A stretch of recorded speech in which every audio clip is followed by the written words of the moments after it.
All right, so as you can see, we're doing an NLP overview today.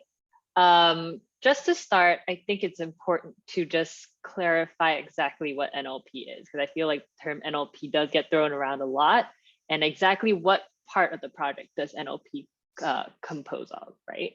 So NLP stands for natural language processing. If you were to just break down these three words, it is the processing of text data. And so I like to think of NLP as specifically the process of going from words to some numerical representation. So here, going from words to a numerical representation of words. Because once you get to the numerical representation, that's what you feed into models. So, oops. So once you have this numerical representation, I actually don't consider modeling part of an NLP process. Again, I will say this is more of my own definition, and I know some people share that, share my opinion, but and there are people who would consider NLP modeling. It does depend on the kind of model, but for our cases where we're mainly doing like classification and regression problems, I would not consider modeling part of the NLP process. Again, take that with a grain of salt. That's just the way I define what NLP is, and a good number of people as well, but not everybody does. So just keep that in mind as you're trying to explain your projects in the future.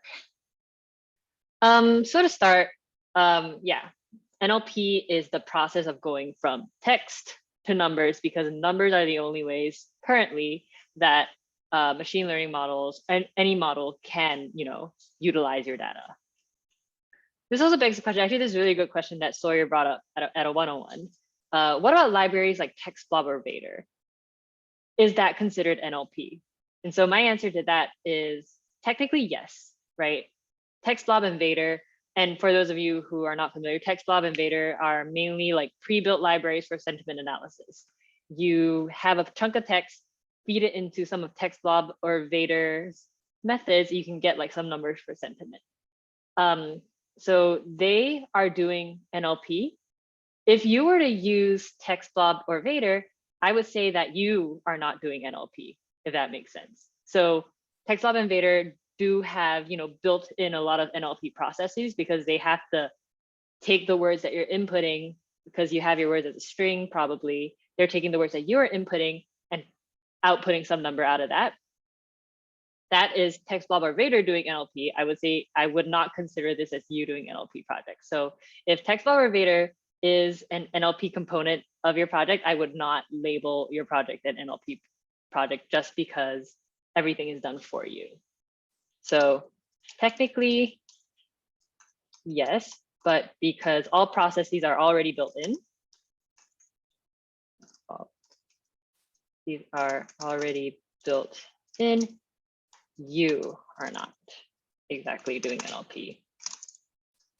Cool. And then also, I've actually been sending this chunk to everybody. Oh, yes. Quick question. So for an NLP project, the main focus has to be throughout the EDA, the way I'm understanding. Yes, I would say you have the to. EDA part that needs to be done, right, will contribute to the main part of the project. That's right. Yeah. So if you find yourself doing like tokenization, creating word vectors, then yeah, you are doing NLP. But let's say you are using Vader or TextBlob to get like sentiment values, and then using those values to like predict something else. I would say it's a little bit less NLP. If that makes sense. But you still have to tokenize the words to use those things and do stuff like that, right? You don't actually, I don't think you have to tokenize the words for Vader or TextBlob. Yeah. I think you literally can feed it in a string, and then it'll give you sentiment values. Oh, okay. Yeah. So if you do have to tokenize things, then yes, the process of doing like some sort of tokenization or like word counts or like any conversion from words to like vectors, or again, like any numerical representation, if you're doing that process, then you're doing NLP. But yeah, as far as I'm concerned, Vader and TextBlob, you pretty much feed it in like a string of text and it can give you some output. That's a good clarification. All right. Any questions at this point? All right, so the next thing we're going to talk about is text preprocessing. And I will say text preprocessing kind of encompasses up to like vectorizing as well. So actually, let me change this heading so it's bigger, because text preprocessing encompasses vectorizing as well. So let me just say it's part of preprocessing. And then EDA and the text preprocessing is a lot of back and forth. For those of you who tried the NLP project last mod, you saw that it's very hard to separate. All right, all my text preprocessing in one notebook, all my EDA in one notebook, just because you need to be at like different stages of the preprocessing to get certain kinds of graphs. It's very like back and forth between, all right, let's convert everything to tokens. Let's do this frequency distribution, all my bar graphs. We have to convert it back into like non-tokens, into strings again, to throw it into like maybe like a clustering model for additional EDA. So it's very, very back and forth. That's one thing that's a little bit difficult about NLP, is that the processes are, I feel like there are a lot of different libraries that you can do NLP with, and they're not optimized for like a full workflow. So that's why there's a lot of back and forth. And it's just every NLP project does face those kinds of issues. But all right, with text preprocessing, that's like kind of the first step from going to from words to numbers. So the first thing you usually do with text preprocessing, and then I'll also like weave in like the EDA part as I explain this, is tokenization. So tokenization is a step of like taking your long string of text and separating them into lists of words. So it goes from sentences or articles, or I guess corpora, to individual words. That is the process of tokenization. Tokenization can also be expanded into like bigrams, but I'll talk about that a little bit in a little bit as well. So the process of tokenization is usually the first step. And at this step, this is when you can start with your basic EDA. So from tokens, possible EDA here will be anything that has to do with like word frequencies. Or word counts. And then that I'm just trying to think, how am I going to organize this? I'll organize that in a little bit. But word frequencies and counts, maybe you use Vader here to take a look at like overall sentiment. That could be something that you do at this point too. But at this point with tokens, that's the kind of EDA that you could do. When we talk about, actually, let me just indent it this way. There we go. So with bigrams or n-grams, bigrams and n-grams can be very, very useful because it looks at the importance of like pairs or sets of words together. Situations where bigrams will be important is, let's say you have like a proper noun, for example, like what's like a very current good proper noun that always comes together? Oh, like Joe Biden, our president, right? So Joe Biden usually would come together as a pair. If you're using like a bag of words methods, which I'll go into more detail in a little bit when we get there, you don't want those words to be considered separately. You kind of want them to be considered together. And so that's the benefit of choosing bigrams. When you take a look at your tokenizer, it does depend what tokenizer you're using. There are many, many different kinds. I personally like to use the one that's built into Count Vectorizer. So actually, let me pull up the Count Vectorizer documentation. Let me throw that in here. So the Count Vectorizer tokenizer, let me just label this. All right, so if we take a look here, within Count Vectorizer, you can feed in a tokenizer. This tokenizer can be one of the NLTK ones, as I think some of you who have already started exploring creating tokens. There are NLTK ones. I think like scikit-learn also has a few of their own. There are actually a lot of really interesting ones. If you're working with like if you ever end up having to work with like tags or like phrases, there's actually a sentence tokenizer that is very interesting. And then, yeah, just so you're aware, tokenizer doesn't always mean it has to be individual words. With count vectorizer, there's actually more that I want to talk about in a little bit, but yes. So if we want to right, just remove those hashtags, right? We can use it through, I mean, we can get it done through tokenizing. Do you want to remove hashtags, or do you just want to remove the symbol away from the hashtag? Yes, the symbol away from. So because that can be, right, one thing which the words are not being read properly, right? Yeah, for sure. I would say, and I'm actually going to talk about that in a separate point, because here you can talk about like cleaning, cleaning / filtering. So I'll talk about that in a little bit as well. Okay. But yeah, what I was going to talk about with tokenization is the count vectorizer. You can actually also do n-grams here. So n-gram range 1, 1, and you have to give it a tuple if I'm not wrong. Let me just double check real quick. N-gram range, yeah, you have to give it a tuple of minimum and maximum. So 1, 1 is just for like unigrams, like single words. If you want to include unigrams and bigrams, as it says here, you give it 1, 2, 2, 2 is only bigrams, so on and so forth. So I've seen people do it like 1, 2, 1, 3 to include some trigrams as well. So that could be something that you play with. Huh? Say that again? See, I was thinking from mine, like, I'm doing financial stuff. So Wells Fargo comes up, that's a bigram. I want that together. But then other words about unigram. So how would you kind of combine the two? Yeah, so that's one thing that gets complicated as well. If you were to include, let's say you do 1, 2, because you want to capture both unigrams and bigrams, you're going to have every single word appear as a column. In addition to that, every single pair of words is going to appear as a column. So you can imagine that the number of columns you have is going to really blow up once you include bigrams, right? One thing around this, and I was going to talk about later about, let me just talk about this now since we're on this topic. One thing that you can take a look at is max features. This is actually something that like to be honest, until like my last cohort was on Capstones, I never really noticed a lot of these arguments, but these are actually really, really helpful. So if you take a look at, there's max features. Max features basically will only consider the top max features ordered by term frequency across corpus. So let's say if all of your text together has like 1 million unique words. If you want to include bigrams, that's going to blow up to like, I don't know, that's going to blow up to, I don't know, multiple millions of possible columns. Max features you can set to say, all right, I'm only going to consider the top like 10,000 words or bigrams or trigrams if you decide to include that. So max features can be something that's very useful.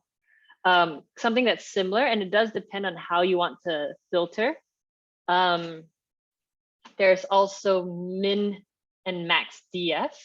So min df, you see when building vocabulary, you will ignore terms that have a document frequency lower than a given threshold.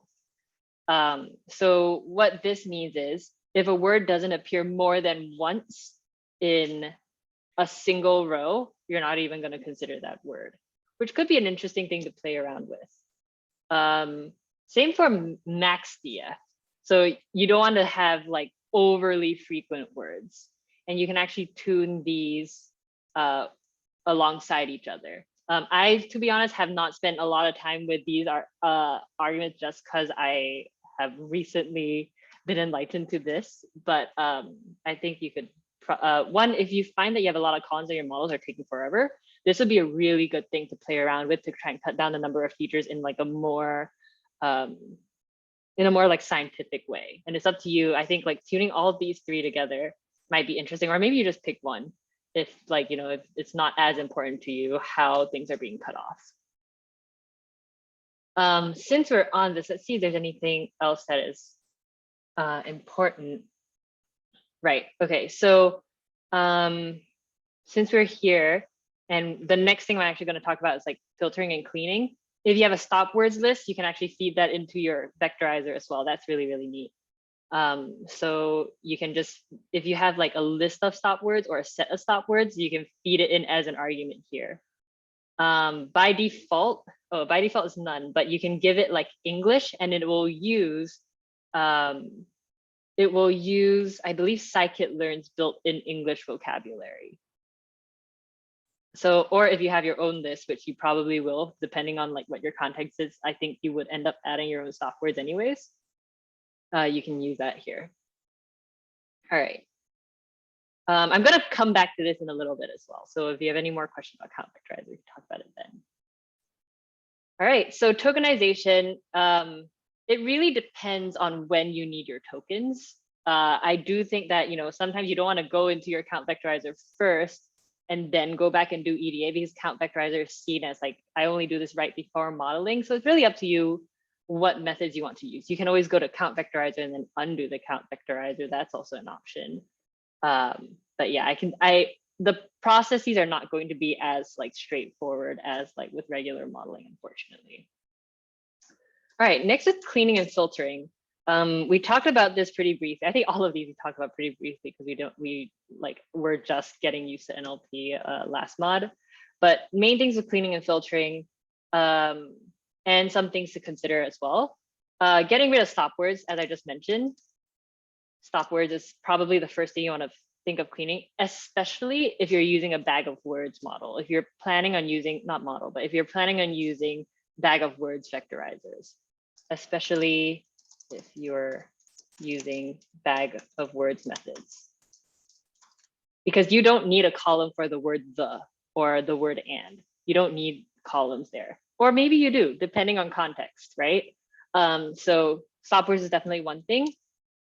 Lowercase or uppercase. So converting everything to lowercase. Again, important if you're using a bag of words method, just because, and it is also contextually dependent. Doesn't matter in your context whether things are capitalized or not. Maybe you want to capture people's like anger in a post. Maybe you keep your capitalization there, but then you just have to think about, all right, if I'm considering a capitalized form of a word as a different word, you're going to have columns blow up, which is why, again, you can use the vectorizer parameters to help narrow that down. So yeah, here, if we, if we want only specific words to be left capitalized and others, right, to be converted into lowercase, then how do we do that? There's no automatic way to do that. I would say you probably have like a list of words where you'll keep it as is. And then when you're doing these processes, all right, if I see this word, don't convert it. So wouldn't it make sense like I do this after, let's say I have, right, the number of words count and other motions. So if I have, let's say, gone through 1,000 tweets, and those 1,000 tweets, I know that the word, right, let's say, like mention, for example. medicine. Yeah. Yes? Oh yeah, yeah. So if right, the word medicine scores the highest, or it's like the word fear scores the highest. So people are, right, I want to evaluate that how strong people are using the word fear against the word vaccine. Right. So I think one thing that is, I think, again, going back to the fact that like NLP is kind of a messy process, you do a lot of back and forth between like tokenization and filtering. Not tokenization, but let's say you're doing like a word count and your frequency distribution. Through your frequency distribution, you might see a lot of words that you're going to end up adding to your stop words list. So it might be a very back and forth process of like, okay, I see this stop word, this like potential stop word coming up in my frequency distribution. Let's add it to the stop word list, rerun my graph.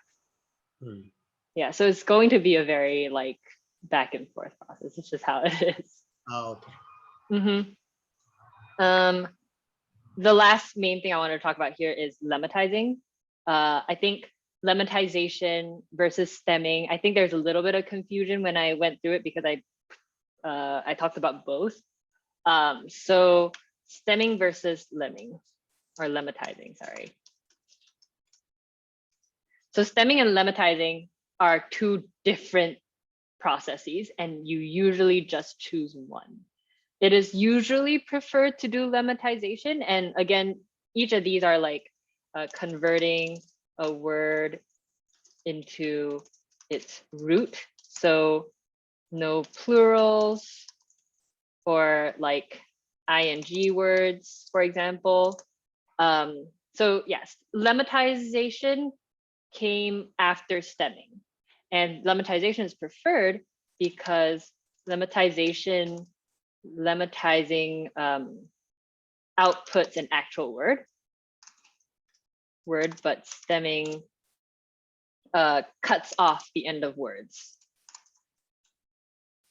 Did that make sense? So you usually pick one.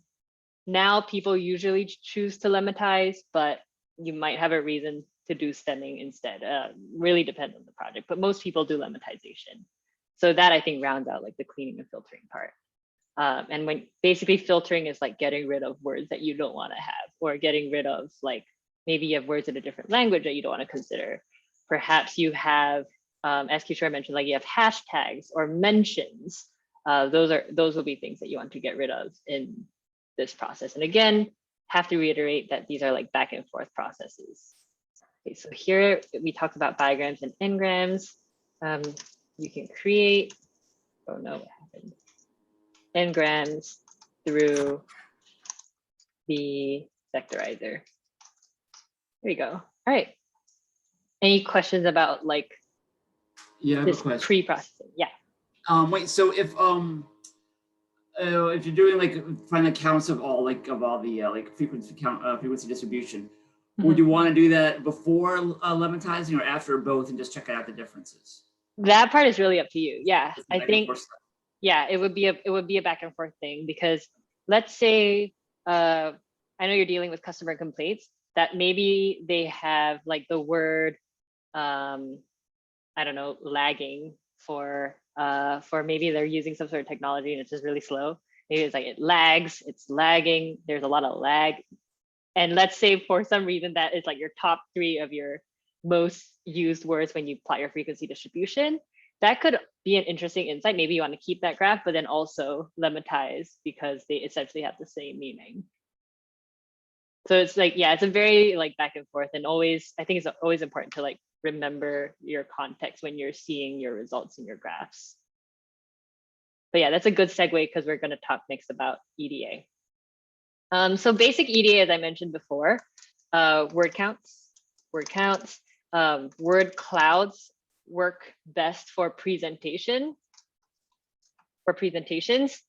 Don't let word clouds be your only visualization. That is not good. So usually your word cloud you can use as part of your non-technical presentation because it's an easy way to just see what are the most salient terms. But because we are data scientists, we want to be quantitative, have like a bar graph that has the actual numbers and counts on the axes, just because we want to be quantitative. Also part of word counts, and I'm going to get into that with like project-based EDA. So depending on what kind of NLP project you're doing, and then I'm going to go with like the 2 main ones of like classification and regression, you might want to do you will do your EDA slightly differently. So first for a classification project, because I think that's what's that's the project that we did last mod, but also I think most NLP projects are going to be more classification than regression. So the things that I'm going to talk about here are not specific to NLP. With any classification project, you're going to want to do very, very similar EDA, but I'm going to use NLP to explain this.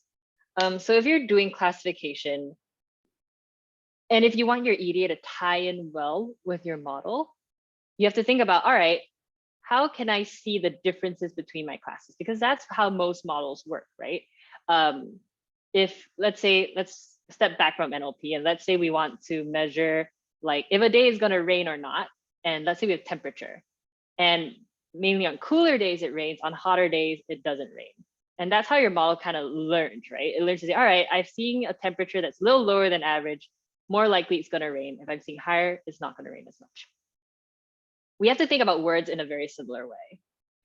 So for example, let's just say that let's say we're dealing with, what's a good example? Let's say we're dealing with, okay, the Mod 4 project was about sentiment, positive versus negative.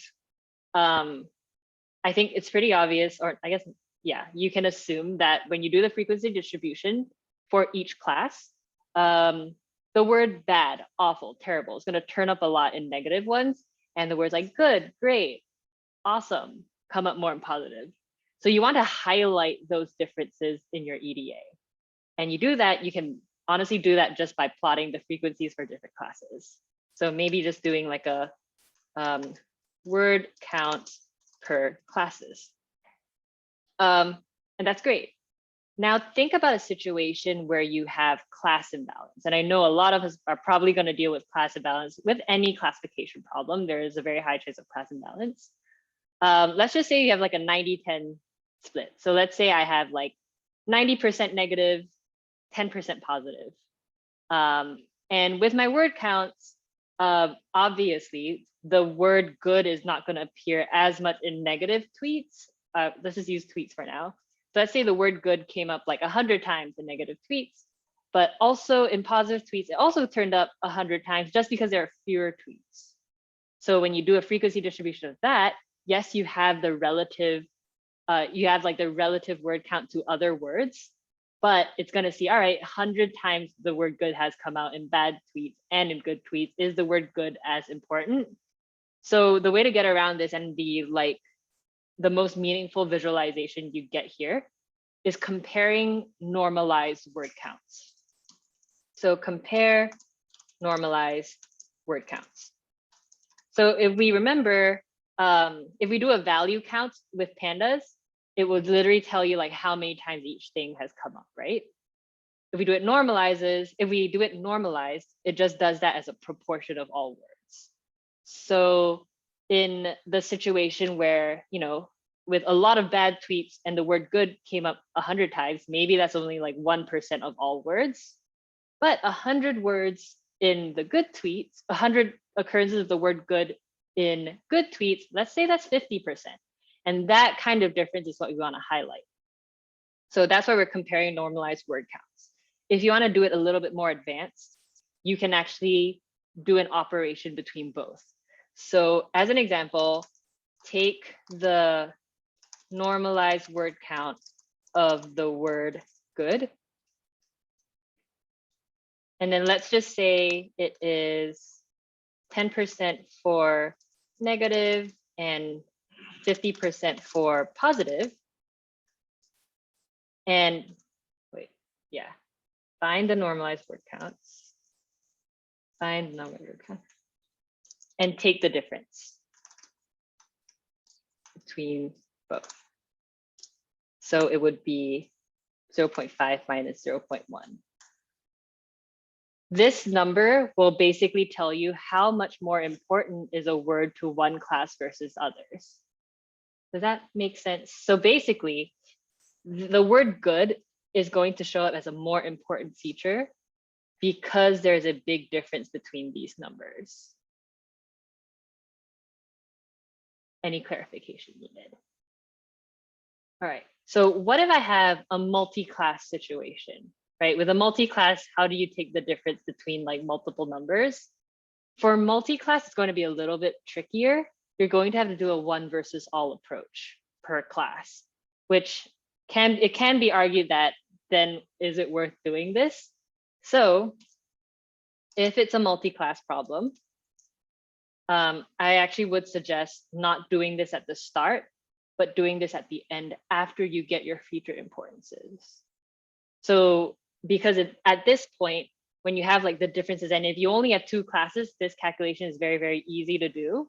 You can actually get like a list of words that are, all right, these are the significant positive words, these are significant negative words. So that's easy for a binary problem, but not as easy for multi-class. So if you're doing a multi-class problem, again, and I'll get into that a little bit as well. Let's say you run your random forest model and then you find like your top 10 important features, just do it for the top 10. Just do this for your top X most important features. Features after modeling. Any questions about this? I know this is something that I've not really talked explicitly about. If anything, I've talked about it with some of you for like during one-on-ones, but I think this is a really good EDA to have because it really, one, either forebodes or confirms your modeling results. All right. Let's see. Next, we're gonna just talk really quickly about regression. We haven't really talked about this, and I'm not sure if any of you are doing this, but I think it's worth mentioning. You can do NLP regression because if you think about it, your inputs will be the same thing as for a classification problem, but then your output would just be some continuous number. So if it's regression, what kind of EDA would be useful? Hold on, let me just make this such that it's on the same page. Very, very similar to, and I know it's been a while since we've done regression, it'll be quite similar to what we were doing for our linear regression EDA. Look at word frequencies versus your Y variable. So I'll give an example in a little bit, but we want to look at word frequencies against your target variable. So as an example, one of my students in my last cohort wanted to see the relationship between Twitter data and the number of COVID cases. Basically, he wanted to study what was the impact of influential people tweeting about COVID on the number of COVID cases in a certain area. In that situation,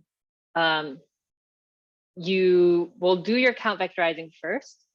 And then again, I would say this makes sense after the modeling. So for your most important features, post-modeling, so i.e. you can do a random forest regressor. Random forest regressors, feature importances, or just linear regressions, highest coefficients.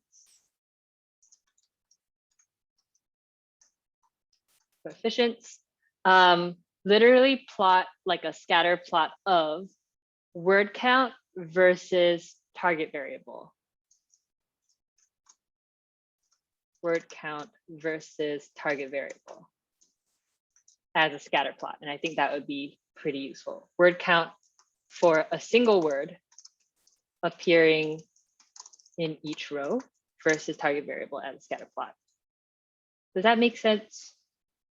So just like as like a hypothetical scenario, let's just say that like COVID cases started going down ever since people started talking and spreading awareness about vaccinations, right? So you can imagine that like if I were to just draw like a sample graph here, and then this will be use of the word, let me just draw this out, use of the word vaccines, and I'm just going to call it vaccines there.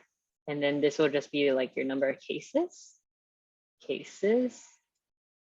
can imagine that, let's say on, let's say a day with like, where they mention vaccinations a lot, your COVID cases are down. So let's say you'll have points here.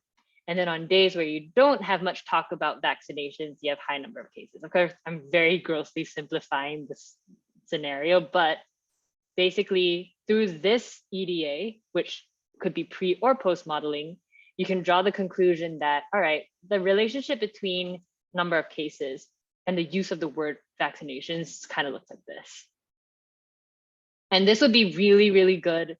It doesn't have to be pre-modeling because usually it's hard to find out like, all right, pre-modeling, what are the most significant words? But as a post-modeling EDA for a regression problem, this will be very, very good because you can really confirm the relationship between your features. So if you even want to like fit like a very, very simple regression line, you can say, all right, if people say the word vaccine like one more time, how many fewer cases occur? So you actually derive like a quantitative relationship between use of a word and like your target variable. So that actually is really good for like making recommendations or drawing conclusions. Questions about this? I have a quick question. I understand we use the terms linear regression, logistic regression, but here you wrote random forest regression. I didn't think that was a regression model. Yeah, so something that I like briefly mentioned, but most of the models that we talked about in mod 3, the classification models, actually have regression counterparts. So let's actually, I'll put this list of, I think it's here. So if you take a look at, this is all of scikit-learn's models. And actually, I'm going to put this here, but I'll also put this in the capstone guidelines. Actually, I'll put this here. All scikit-learn models. So yeah, a lot of them work very similarly, and just clear this. But you can see here, if I do a search on the word regression, you have here, the ones that we've talked about are Ridge, if you remember Ridge and Lasso, OLS, that's the linear regression, logistic regression, sure. But you also have SVM regression. There is KNN regression, decision tree regression. Yeah, basically like a lot of the models that we had talked about have regression counterparts, which is, yeah, we didn't really talk about it explicitly, neither have we really used them, but they work very similarly.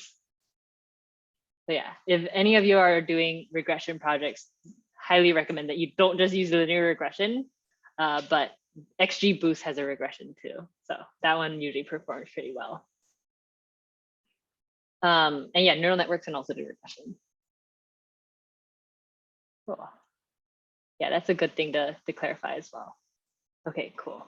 Wow, we're already 45 minutes in. All right, let's talk about vectorizing. Good thing I had mentioned a lot of this stuff before as well. All right. So for vectorizing, we have talked about two main ways of vectorizing, two main groups of how we vectorize. First, bag of words. Bag of words, the two that we talked about, count vectorizer, TF-IDF. And we have our count vectorizer over here.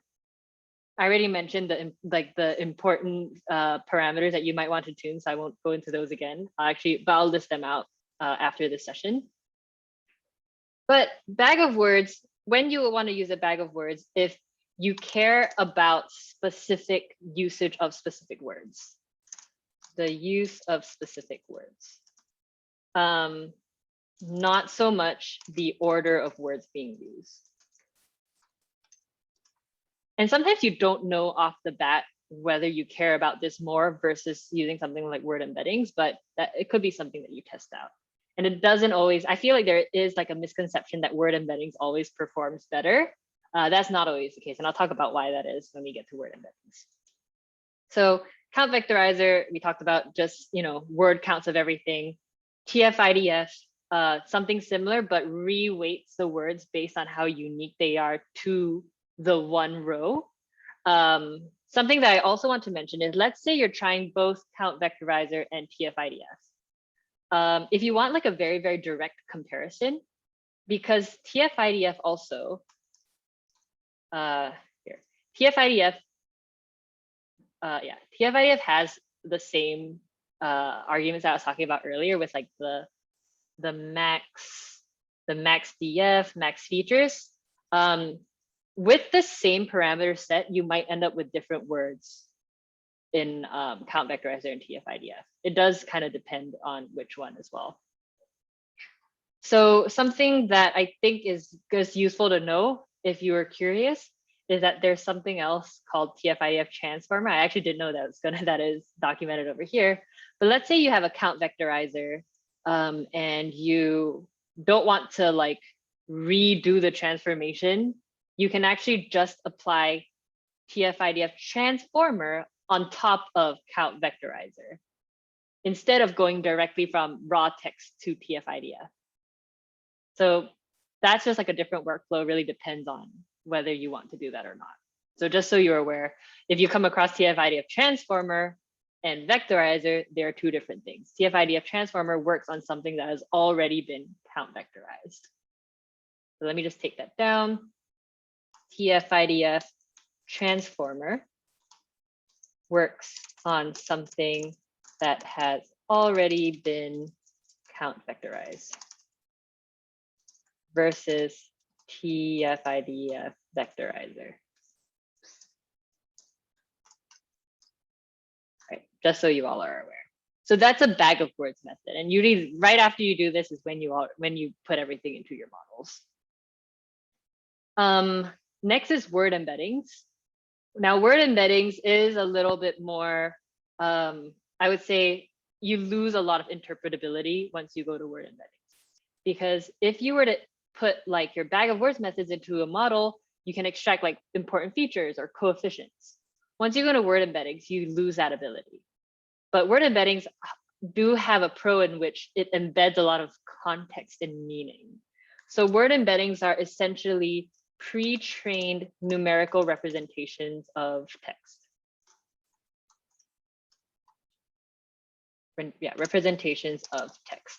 And there are several libraries that do this. You can actually make your own word embeddings. So let's say like if you are working on like customer complaints, for example, you can actually make word embeddings that are trained solely based on a corpus of customer complaints so that the word embeddings will be more catered to customer complaints. And how, again, briefly, how word embeddings are created is it uses like a sliding window technique. It learns the meaning of a specific word based on a certain number of words that appear right before and right after it.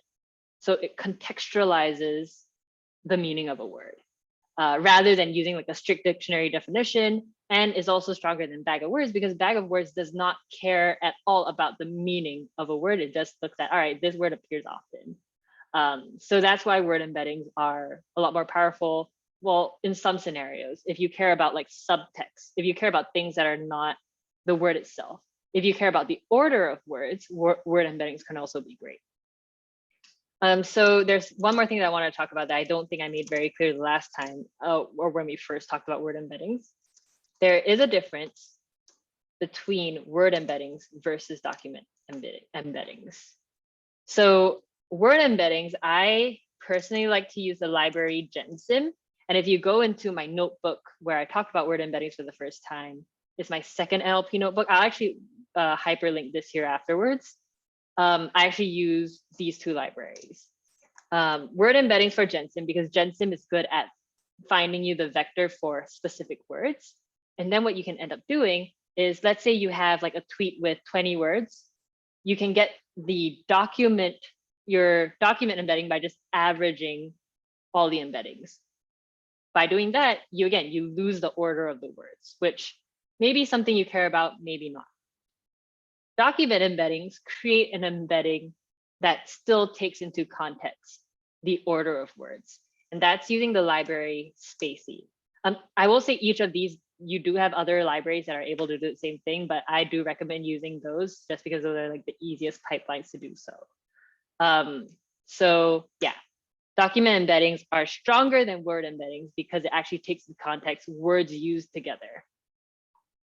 Now to like go back and talk about pre-processing for word embeddings, you might not want to clean out that many words when you're working with document embeddings specifically. So for document embeddings, and especially if you're using Spacy, Spacy is really neat because it can actually read things like capitalization. It can adjust the numbers if you like do a word in all caps, for example. You can also, Spacy also takes into account punctuation, which is really neat. Emojis as well is something that Spacy can do. So if you're doing document embeddings specifically, you might not want to do too much cleaning. To preserve as much of the, as much of the meaning as possible. That's just something to keep in mind. You maybe don't want to consider like emojis or capitalization when you're doing your analysis, then yeah, by all means, clean those out. But document embeddings kind of like have that edge because it is able to adjust embeddings and adjust numbers based on like these things that previously we weren't able to analyze that well. Capitalizations, emojis, so on and so forth. Any questions about that? So Spacey works very well on like post data or tweet data. I personally do think so, because it takes into account slang as well. So yeah, I imagine in like Reddit posts and tweets, which is, I know what you're using that data, Spacey might be really, really good because it captures sentiment to like an even deeper level compared to just Jensen word embeddings or like bag of words methods. Could you go over just one more time the difference between document embeddings and word embeddings? Yes. So word embeddings is you get a vector per word. And then document embeddings, you get a vector per document, per tweet, per complaint, per post. Yeah. Okay. Is there a maximum number of words that can be embedded together when you? So yeah, that's a good question. For Jensen, you can only get the embedding of a word that exists in their dictionary, in their library. So usually you have to put some sort of try and accept to just say like, all right, well, if this word just doesn't appear and there's no embedding, we have to drop the word. We have no choice because this word cannot be transformed. Like they just haven't trained an embedding for that word. So you do lose out on that. For Spacey, I don't think so. I think it will automatically account. If they just don't have something, they just will automatically do that for you. So for the length of word, is there any limit for the number of words that can be embedded to? There is not. There is not. Okay. Yeah. Cool. Well, I have the code for doing word embeddings and document embeddings both in like my NLP 2 notebook, which I will go back and link over here. All right, well, I hope we have time to finish up. I mean, the modeling part, I really didn't have much to say. Rather, it was more about like your post modeling, which I think I went through in the EDA. So we don't get to that, that's fine. I'll just type some bullet points up for you all. Mixed clustering for NLP. We've talked about hard versus soft clustering. Hard clustering would be our k-means. Would be k-means, would be HAC. Now, hard clustering, what kind of data goes into your clustering? It can be any data that you want. So you can feed it in, you can give it any vectorized form of your text. Any vectorized form of your text. The way that you implement this, exactly the same way you would implement your clustering for just straight up numerical data. The clustering results will change based on if you're using TF-IDF. Well, will change is likely to change if you use TF-IDF versus count vectorizer versus word embeddings, just because, you know, clustering is just mathematically trying to separate your data into groups. So depending on like the range of numbers, it will probably end up looking a little bit different. I think what will be more interesting and also more specific to NLP will be doing soft clustering. And the main method that you will want to use is LDA, which stands for latent Dirichlet. I think that's how you spell it. Oh, nice. Allocation. And so that is basically a soft clustering method, and it's actually done on word vectors. So I think LDA actually comes from the GenSim library, and it tries and groups your text based on the word embeddings of the words used. And that's why if you've seen that, let me see if I can, yeah, the location. Let's just look at there's probably gonna be like a Medium article that comes up. Sweet. Let's take a look at one of these. Hopefully they have what I want to talk about. Okay, they don't. This one, I think I've seen this article before.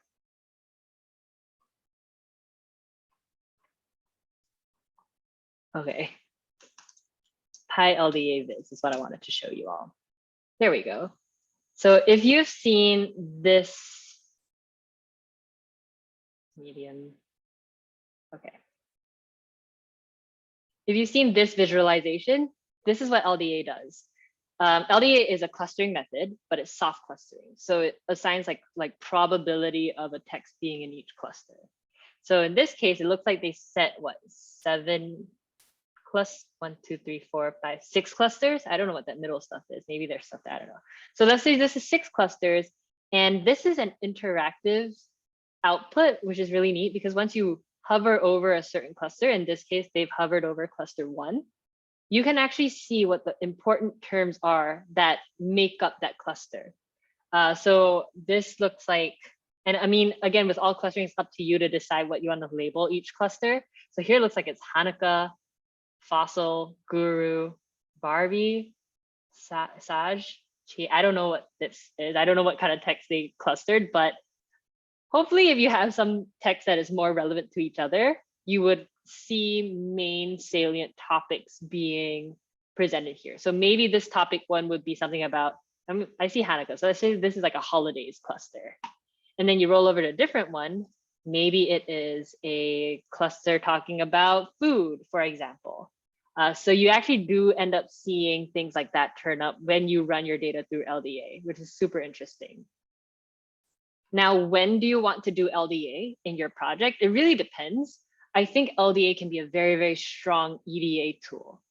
So let's say you're doing a classification problem. If you don't have too many classes, this would be great. I think if you do like some LDA on each of your classes, just to see what are the main things being talked about within each class, you can probably learn some like really interesting information about what's being talked about without having to sift through your actual data. So I think LDA is really useful for that. When it comes to LDA, again, you have like very, very similar tuning steps as with regular clustering. What's really nice about this is this part on the left here, they've actually done PCA for you. And so if you see a lot of clusters like overlapping like this, you might think, all right, maybe I'm going to, instead of 6 clusters, do 5. And maybe these are very close together, so maybe like 4. So it'll be 1, 2, 3, 4. So that's really how you tune your clusters. But if you're using it as an EDA tool, it becomes less important like how you cluster, but rather you're using this as like a tool to learn about your data. So I think LDA could be really, really useful in any NLP project because it's a quick way to find out more details about the text that you're analyzing.